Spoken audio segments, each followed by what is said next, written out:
अस्सलामुअलैकुम व्यूअर्स, मैं हूं आपका होस्ट तौकीर आफ्ताब और आप देख रहे हैं मेरा YouTube channel conceptual maths with Tauqeer Aftab. Viewers, हम लोगों ने 9th क्लास से मैथमेटिक्स पढ़ना स्टार्ट किया हुआ है और उसी हवाले से फ़र्स्ट चैप्टर हम लोगों का चल रहा है। मैट्रिसेस हमने पढ़ी हैं, उसके बारे में तकरीबन तमाम चीज़ें हम लोग पढ़ चुके हैं और फाइनली इसकी लास्ट एक्सरसाइज हम लोग कर रहे हैं 1.6, जिसमें सिमल्टेनियस लीनियर इक्वेशंस को हम लोग मैट्रिसेस के थ्रू सॉल्व करते हैं। दो मेथड्स आप लोगों ने पढ़े हैं, एक मैट्रिक्स इन्वर्जन मेथड और दूसरा क्रैमर्स रूल। ये दोनों मेथड्स हम लोग ऑलरेडी पढ़ चुके हैं।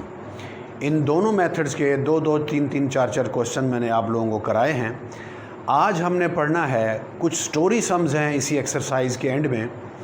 3 क्वेश्चन मैंने लिख दिए हैं, टोटल 5 क्वेश्चन हैं, 2 वो मैं आपको बाद में करवाता हूँ। तो इन स्टोरी सम्स के हवाले से आम तौर पर स्टूडेंट्स बड़े खौफज़दा रहते हैं कि इनकी स्टोरी पढ़ने के बाद जो भी इसमें चीज़ें दी हुई हैं उसके बाद उसकी इक्वेशंस बनाना अमूमन ये स्टूडेंट्स के लिए थोड़ा प्रॉब्लम होता है। तो इसमें घबराने वाली कोई बात नहीं होती। जस्ट आप लोगों ने ये करना है कि इस स्टेटमेंट को, जो भी स्टेटमेंट आपको दी हुई है, उसको अच्छी तरह से समझना है। ईच एंड एवरीथिंग, उसके बारे में जो जो कॉन्सेप्ट्स हैं वो अगर आपको पता होंगे तो ही आप उस क्वेश्चन को ईज़िली सॉल्व कर सकते हैं। तो आइए क्वेश्चन की तरफ। क्वेश्चन नंबर 5, इसकी स्टेटमेंट है the length of a rectangle is 4 times its width. The perimeter is 150 centimeter. Find the dimensions of the triangle. Dimension से मुराद उसकी लंबाई और चौड़ाई। अब आप देखें इसके अंदर जो जो चीज़ें दी गई हैं, सबसे पहली चीज़ तो ये है कि हमारा वास्ता किससे है, पाला किससे पड़ा हुआ है, रेक्टेंगल से। रेक्टेंगल क्या होती है?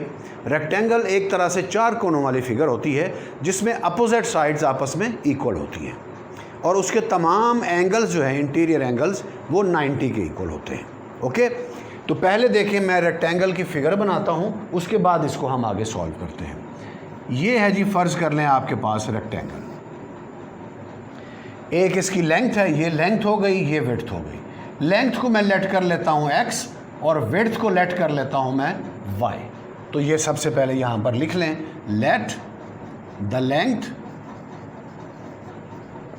is equal to x, let the width equal to y। Okay, अब देखिए हमें क्या दिया हुआ है। हमें ये कहा गया है कि लेंथ ऑफ द रेक्टेंगल मतलब x, जो x है, x की बात कर रहा है, लेंथ x है ना, ये लंबाई, ये x है।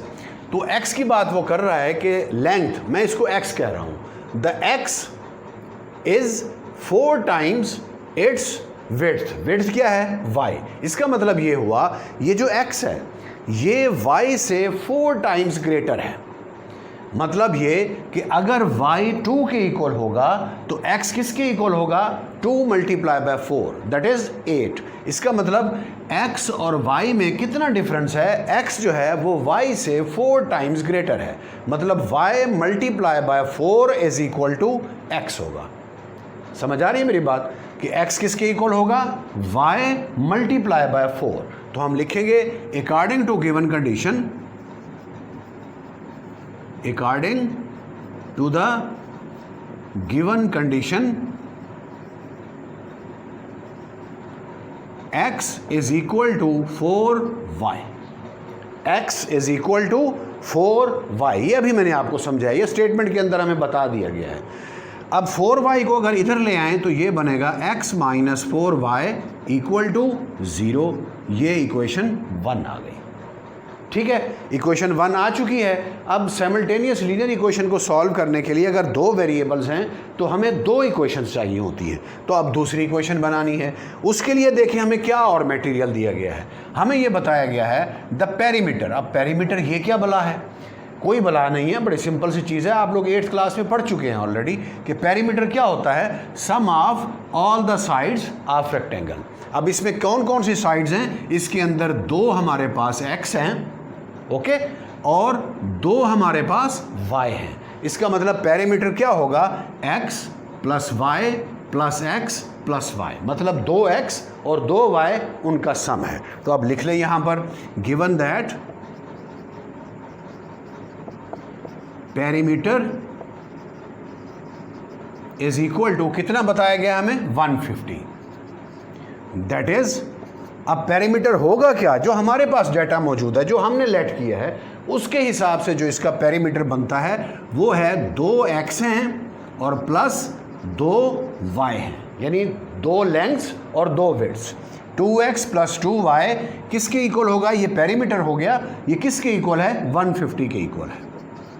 ये हमारे पास इक्वेशन 2 आ गई, इक्वेशन 1 इक्वेशन 2। अब ये दो इक्वेशंस हमारे पास आ चुकी हैं, हमने इसको क्रैमर्स रूल और inversion method, matrix inversion method, इन दोनों मेथड से हमने इसे सॉल्व करना है। अब इसे सॉल्व कैसे करना है, ये प्रोसेस हम लोग ऑलरेडी कर चुके हैं। प्रीवियस 3 लेक्चर मेरे इसी चीज़ पर हैं कि मैट्रिक्स इन्वर्जन मेथड क्या होता है और क्रैमर्स रूल क्या होता है। क्रैमर्स रूल को भी रट्टा नहीं लगवाया मैंने, उसका आपको बाकायदा तौर पर प्रूफ करके दिखाया था कि क्रैमर्स रूल का ये फार्मूला हमारे पास किस बिना पर आता है, किस बुनियाद पर आता है, तो वो हम कर चुके हैं ऑलरेडी। तो अब आपने क्या करना है, ये इक्वेशन 1 इक्वेशन 2, इन दोनों इक्वेशंस को आपने सॉल्व करना है क्रैमर्स रूल से भी और मैट्रिक्स इन्वर्जन मेथड से भी।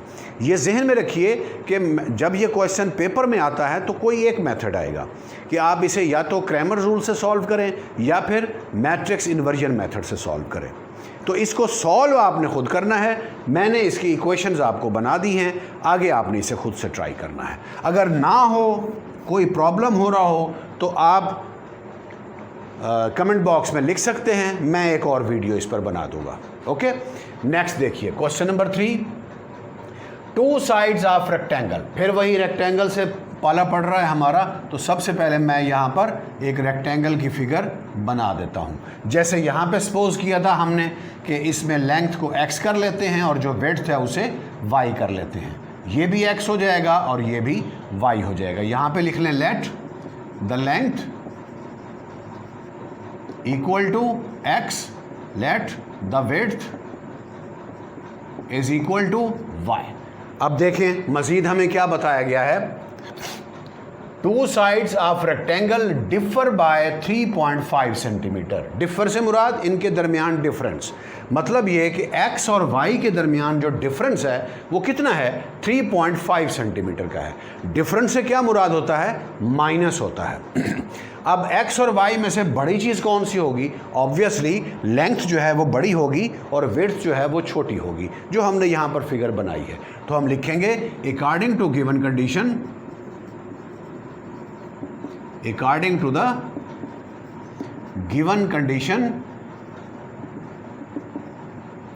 x minus y equal to 3.5। ये दोनों के दरमियान जो डिफरेंस है कितना है, 3.5 सेंटीमीटर है।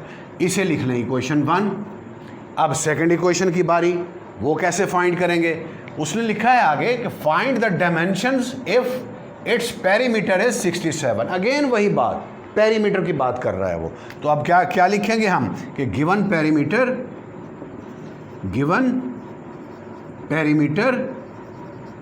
Equal to 67 centimetre.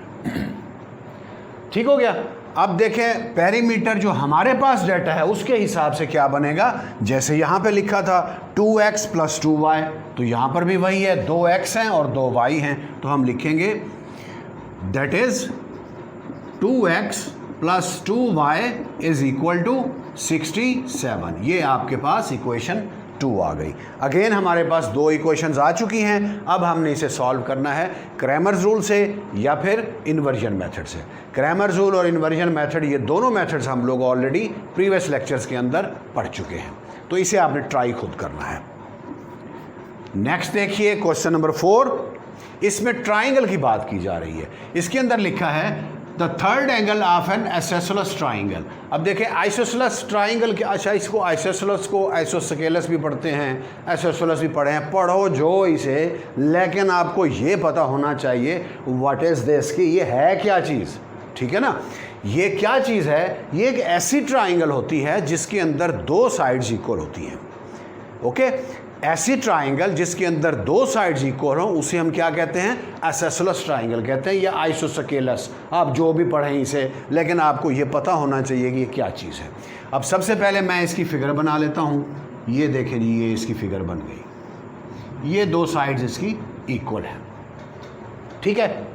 अब अगर ये दो साइड्स इसकी इक्वल हैं तो ऑब्वियसली इसके ये जो दो एंगल्स होंगे ये भी आपस में इक्वल होंगे, ठीक है।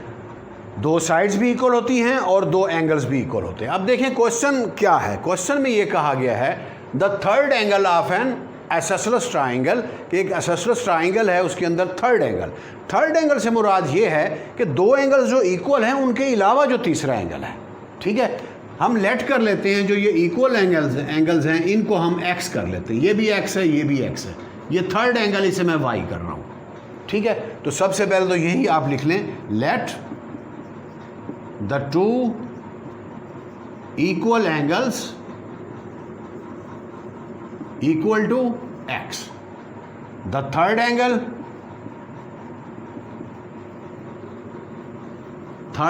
equal to y. अब क्या लिखा गया है? The third angle of an isosceles triangle is 60 less than the sum of two equal angles. Sum of two equal angles क्या होगा? Equal angles कौन से हैं? x हैं, 2x, ठीक है। तो इनका सम कितना बनेगा? सम का मतलब इनको आपने ऐड करना है, ठीक है। इनका सम कितना बनेगा? 2x। अब उसने क्या कहा है, जो तीसरा एंगल है वो जो दो इक्वल्स एंगल हैं उनके सम से क्या है? 60 लेस है। समझ आई मेरी बात? क्या कहा उसने कि जो तीसरा एंगल है वो कम है किससे? सम ऑफ टू इक्वल एंगल से। जो सम दो इक्वल एंगल्स हैं उनके सम से कम है। कितना कम है? 60 कम है। तो इसका मतलब हम यहां पे लिखेंगे according to given condition, according to the given condition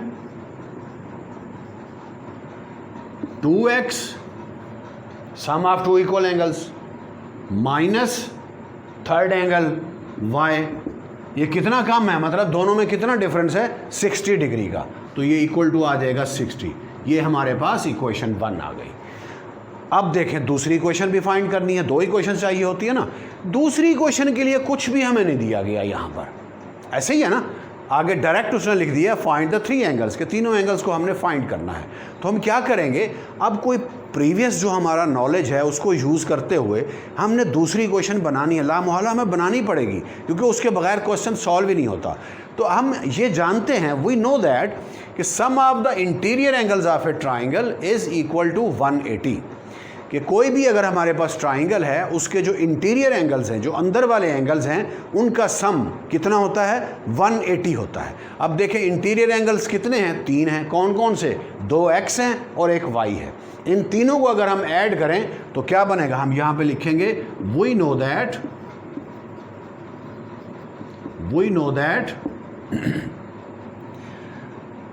x plus y equal to 180, यानी 2x plus y is equal to 180। ये हमारे पास इक्वेशन 2 आ गई। अब ये दो इक्वेशंस आ चुकी हैं हमारे पास। आगे आपने इसे इन्वर्जन मेथड से करना है और क्रैमर रूल से करना है।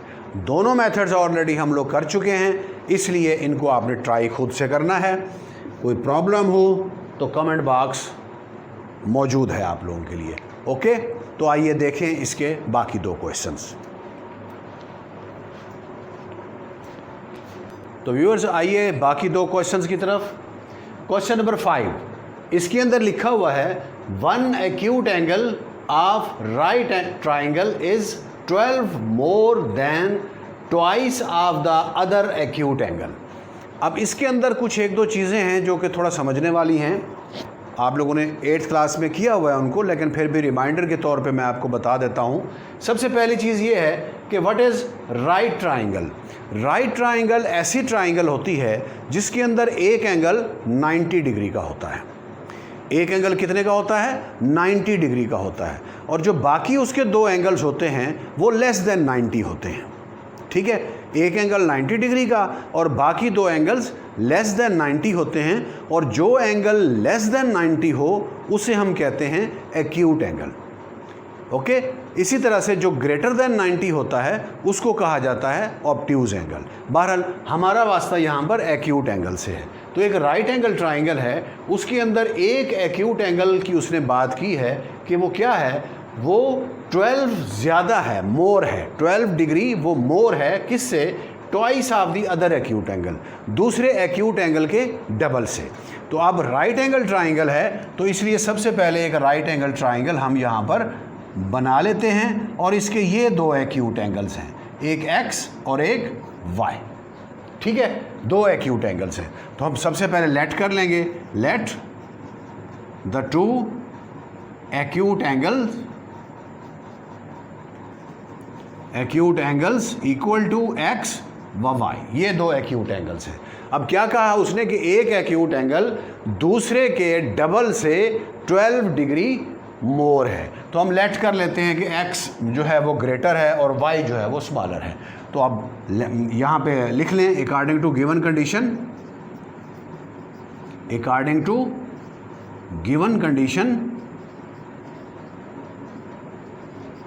x ज़्यादा है, y थोड़ा है, तो क्या है, x कितना ज़्यादा है, 12 डिग्री ज़्यादा है, किससे, y के डबल से।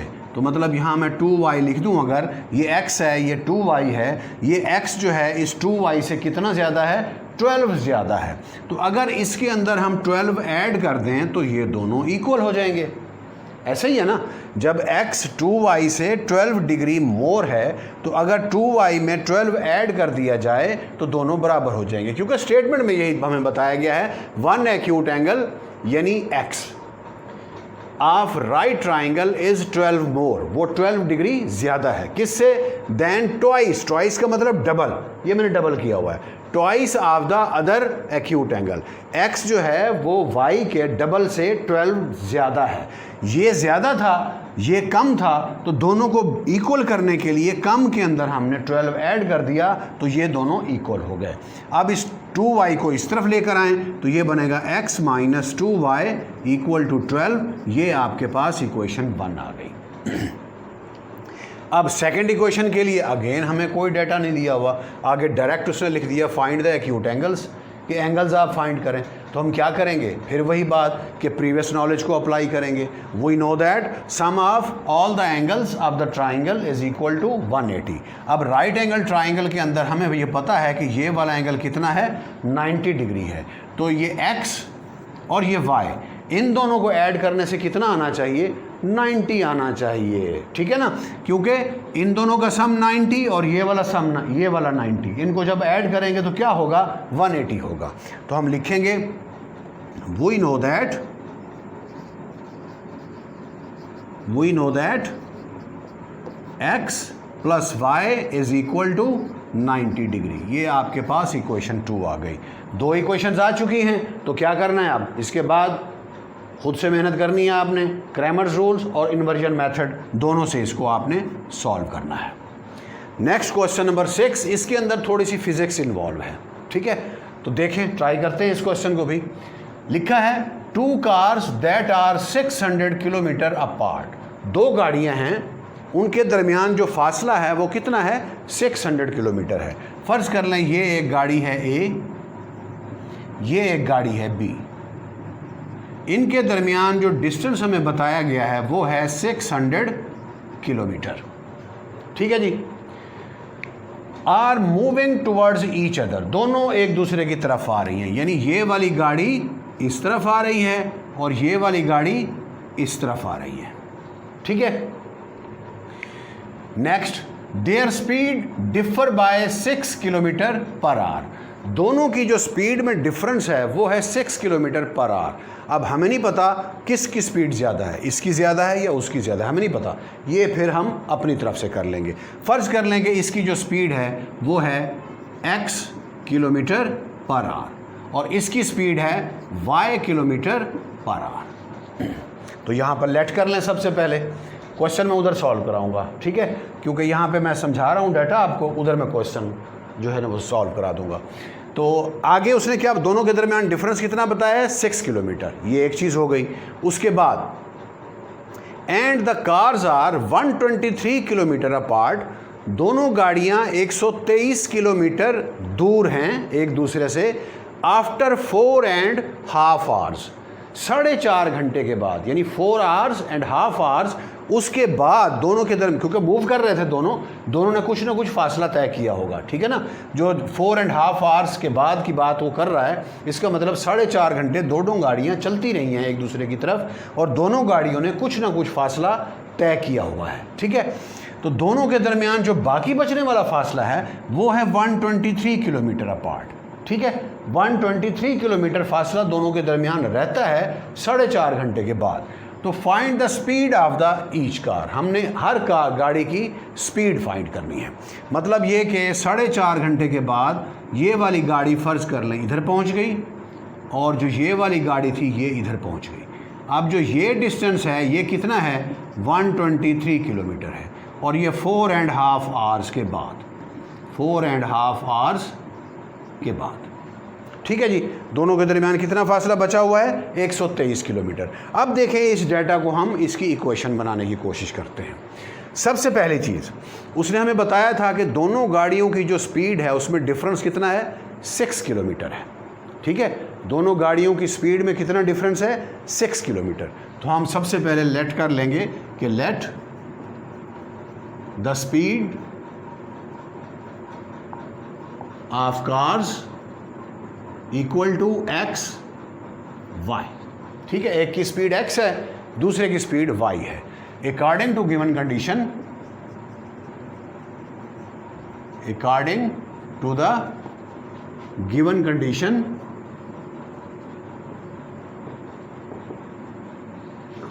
x minus y equal to कितना था डिफरेंस, 6। ये इक्वेशन 1 आ गई हमारे पास, ठीक है जी। ये क्या हो गई, इक्वेशन 1। अब सेकंड इक्वेशन के लिए जो दूसरा डेटा उसने दिया था 4.5 घंटे के बाद वाला, हम इसको इस पे नज़र डालेंगे थोड़ा सा। अब देखिए अगर पहली गाड़ी ए जो है इसकी स्पीड अगर x किलोमीटर पर आवर है तो 4.5 घंटे में कितना फासला तय करेगी। इसके लिए फार्मूला एक यूज़ होता है, s is equal to v t. ये आपने फिज़िक्स में पढ़ा होगा। s डिस्टेंस होता है, v वेलोसिटी है और t टाइम है। अब अगर हमने ये फाइंड करना हो कि ए गाड़ी ने जो डिस्टेंस कवर किया है, अगर वो फ़र्ज़ कर लें s1 डिस्टेंस है, तो वो 4.5 घंटे में कितना होगा, स्पीड कितनी थी इसकी x और टाइम कितना लगा है 4.5, ठीक है। मतलब ये 4 2 8 + 1 9 हो जाएगा। इसका मतलब 9x/2 ये डिस्टेंस कवर किया है पहली गाड़ी ने। अब दूसरी गाड़ी का डिस्टेंस भी हम फाइंड कर लेते हैं। उसकी स्पीड क्या थी, y थी, तो s2 कर लें उसको। वो किसके इक्वल आएगा, y × 4.5, ठीक है जी। इसका मतलब 4 2 8 + 1 9, तो ये आ जाएगा 9y/2। अब देखें बाकी कितना बचा हुआ है फासला, 123। तो इन दोनों गाड़ियों ने मिल के कितना डिस्टेंस कवर किया, 600 में से आप माइनस कर लें 123 को, ठीक है जी। 600 जो बाकी बचा हुआ है फासला उसको माइनस कर लें टोटल में से, तो वो डिस्टेंस आ जाएगा जो दोनों गाड़ियों ने मुश्तरका तौर पर कवर किया है। तो 0 कैरी करेगा, यहाँ से 10 - 3 7, यहाँ पे 9 बचेगा, 9 - 2 7 और ये 5 होगा, 5 - 1 4, 477। ये वो डिस्टेंस है जो दोनों गाड़ियों ने कवर किया है। कुछ डिस्टेंस इसने हो सकता है इसने 400 कवर किया हो, इसने 77 किया हो, ठीक है। हमें नहीं पता कितना कितना कवर किया, बस हमें ये पता है कि टोटल डिस्टेंस जो है दोनों गाड़ियों ने इतना कवर किया है, ठीक है जी। अब इसी डाटा को हम इक्वेशन की फॉर्म में लिखेंगे। तो यहाँ पर लिखें total distance covered by both the cars equal to कितना डिस्टेंस कवर किया है, 477। लेकिन हम अभी ये वाली फॉर्म लिख रहे हैं, ठीक है ना। इसने कितना कवर किया, 9x/2, इसने कितना कवर किया, 9y/2। तो ये आ जाएगा 9x/2 + 9y/2। अब ये किसके इक्वल था, ये 477 के इक्वल है। तो हम लिखेंगे that is 9x/2 + 9y/2 is equal to 4 777। ठीक है जी। अब 2 से मल्टीप्लाई करें पूरी इक्वेशन को ताकि डिवीजन ख़त्म हो जाए, तो क्या बनेगा, मल्टीप्लाइंग बोथ साइड बाय 2, तो ये आ जाएगा 9x plus 9y equal to, इसे 2 से मल्टीप्लाई कर लें, 7 2s are 14, 1 carry, 7 2s are 14 और कैरी वाला 1 15, 5 आ गया, 1 कैरी, और फिर 4 2s are 8 और 1 9, 954। नेक्स्ट अब इसे डिवाइडेड बाय 9 करेंगे, ये आ जाएगा x plus y is equal to 9 1s are 9, फिर 0 और 9 6 are 54। x plus y is equal to 106। ये हमारे पास इक्वेशन 2 आ गई है। 2 इक्वेशंस आ चुकी, इक्वेशन 1, इक्वेशन 2। अब इन दोनों को आपने सॉल्व करना है क्रैमर रूल से और इन्वर्जन मेथड से। तो दोनों मेथड्स आप लोग ऑलरेडी कर चुके हैं, तो इसको आपने आगे खुद से ट्राई करना है। तो व्यूअर्स, ये था हमारा आज का लेक्चर। उम्मीद है आपको ये समझ आया होगा। अगर आपको ये वीडियो अच्छी लगी हो तो इसे ज़रूर लाइक कीजिएगा, मेरे चैनल को सब्सक्राइब भी करें और साथ ही मेरा पैगाम अपने दोस्तों तक पहुंचाएं कि 9th क्लास के बाद इंशाअल्लाह हम लोग 10th फर्स्ट ईयर और सेकंड ईयर को इसी तरह से कंसेप्चुअली इंशाअल्लाह क्लियर करेंगे। आपका बहुत बहुत शुक्रिया, अपना बहुत ख्याल रखिएगा। अल्लाह हाफ़िज़।